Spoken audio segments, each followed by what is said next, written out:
మీరు గమనించవచ్చు, ఈ వస్తువుల్లో ఒకప్పుడు మన ధాన్యాలను దాచుకొని ప్రజలంతా కూడా ఆనందంగా జీవించినటువంటి రోజులు. అలాంటి రోజులు గుర్తు చేయడానికి, అలాంటి సందర్భాలను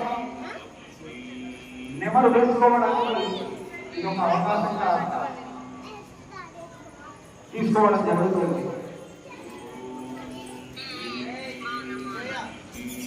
సమస్త ప్రజానికి సౌభాగ్యంతో